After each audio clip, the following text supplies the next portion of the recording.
ভারতীয় সেনাবাহিনীতে অফিসার জওয়ান সহ সক্রিয় সদস্যের সংখ্যা যেখানে 14,55,000, সেখানে বাংলাদেশে মাত্র 1,63,000। গ্লোবাল ফায়ার পাওয়ারের রিপোর্ট অনুযায়ী ভারতের কাছে মোট 2,296টি এয়ারক্রাফট রয়েছে, সেখানে বাংলাদেশের মাত্র 216টি। ভারতের কাছে যুদ্ধ বিমান রয়েছে 606টি, বাংলাদেশের মাত্র 44।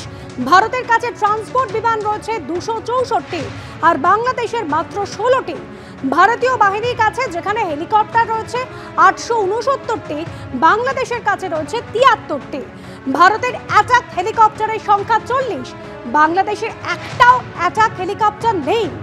ভারতের এরিয়াল ট্যাঙ্কারের সংখ্যা 6, বাংলাদেশে 0। ভারতের ট্যাঙ্কের সংখ্যা 4,614, বাংলাদেশে সেখানে 320।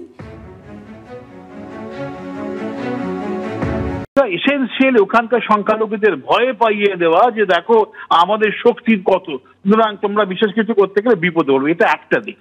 আর একটা হচ্ছে যে এদিকে আরাকান আর্মি তারাও বাংলাদেশের মিয়ানমার বর্ডারে তারা সংঘবদ্ধ হয়েছে। তারা অবশ্য এই মুহূর্তে বাংলাদেশে ঢুকবে এরকম কোনো সম্ভাবনা নেই।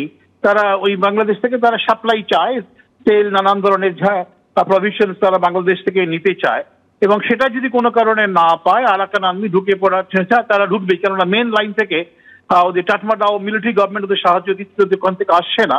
সুতরাং ওরা বাংলাদেশে ঢুকে পড়ে এই সমস্ত জিনিসপত্র নিতে চাইবে। সেটাও দুজনকেই ভয়, আরাকান আর্মিকে ভয় দেখানো আমরা কতটা তৈরি আছি, কিন্তু তার চেয়েও বড় ভয় দেখানো হচ্ছে সংখ্যালঘুদের, তোমরা বেশি এগিয়েও না, দেখো আমাদের কতটা শক্তি আছে। ও ভারত ওকে ভয় পাবা, ভারতের জন্য ওটা ওই জিনিসটা সামান্যই মাত্র। সুতরাং ওরা সেটাও জানে, এবং ওরা যদি না জেনে থাকে বোঝাই যাচ্ছে যে ওরা কোন জায়গায় দাঁড়িয়ে আছে।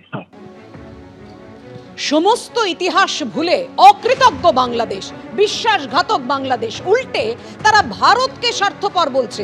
বিভিন্ন সময় কট্টরপন্থী নেতারা পারমাণবিক অস্ত্র নিয়ে যেভাবে হুমকি দিয়েছে ভারতকে, এবং পাকিস্তান থেকেও যেভাবে হুমকি এসছে, কিসের ভিত্তিতে তারা এই হুমকি দেয়, কিসের ওপর দাঁড়িয়ে তাদের এই আস্ফালন দেখুন। আমাদের অনেক বন্ধু রাষ্ট্র আছে যাদের কাছে নিউক্লিয়ার বোম আছে এবং তারা দিতে রাজি আছে। The Hindus who have constantly tried to reject the facts of history.